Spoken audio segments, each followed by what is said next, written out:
7 fakta Yahudi di Kaifeng, Cina. Kaifeng sebelumnya dikenal dengan nama Bianliang, satu dari 7 ibu kota kuno Cina. Terletak di Provinsi Henan di tepi Sungai Kuning, 600 km dari Beijing, ibu kota Cina sekarang. Saat Marco Polo ke Cina, ia bertemu dengan orang Yahudi.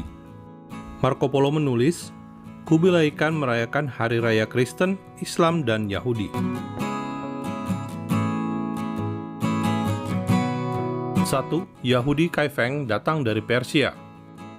Sebuah surat ditemukan di Kaifeng tahun 718 Masehi dalam bahasa Persia ditulis dalam huruf Ibrani.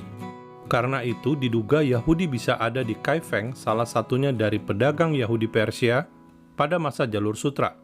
Surat yang berisi rencana pembelian hewan ternak ditemukan oleh Sir Auriel Stein tahun 1901 di Dandan Uilik.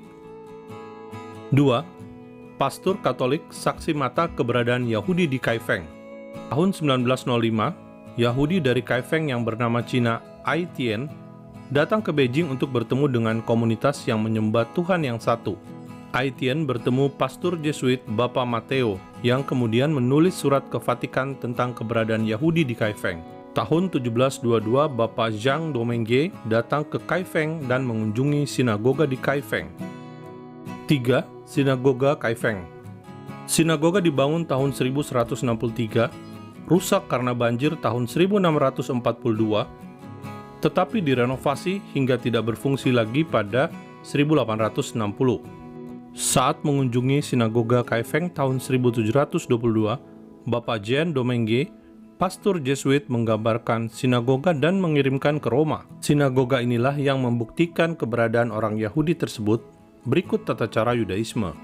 Tahun 1850 diperkirakan hanya ada 200 orang Yahudi di Kaifeng dari sekitar 5.000 orang pada abad ke-16.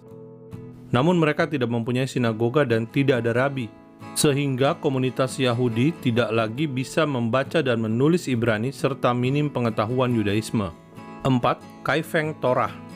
Kaifeng Torah berisi tulisan Ibrani tanpa translasi bahasa Mandarin, diduga ditulis tahun 1643 hingga 1663. Tahun 1851, komunitas Yahudi di Kaifeng menjual Torah ke misionaris. Setahun kemudian diterima oleh British Museum London.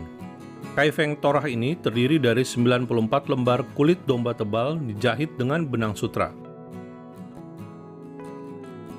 Kaifeng Torah ini terdiri dari 68 lembar kulit domba. Dari 15 gulungan Taurat, hanya 7 gulungan yang selamat hingga sekarang.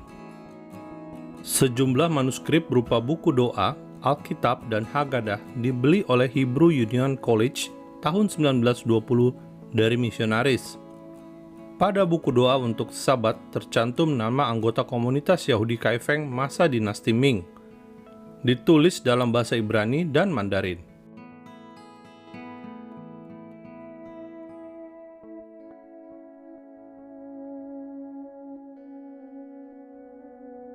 Enam. Kaifeng Stela. Stela atau prasasti batu yang dipahat tahun 1489. Mencatat 3 perjanjian yang dilakukan oleh Yahudi di Kaifeng dengan Kaisar Cina, yakni menjadi bagian dari komunitas Cina, menjaga tradisi leluhur dan tetap di Kaifeng. 7. Youtai, sebutan untuk Cina peranakan Yahudi. Dokumen keluarga di Cina atau hukou akan menulis kata Youtai atau Yahudi jika keluarga tersebut keturunan Yahudi. Tidak diketahui jumlah peranakan Yahudi saat ini karena tidak ada data resmi.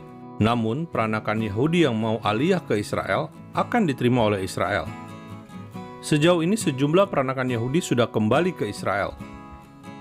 Bagi pemerintah Cina, keturunan Yahudi Kaifeng tidak diakui sebagai satu kelompok etnis tersendiri karena tidak mempunyai bahasa tersendiri dan daerah asal. Yahudi Kaifeng dianggap Yahudi yang terserak, tidak berbeda dengan Yahudi di Shanghai atau di Harbin. Salam damai dari Fakta Israel.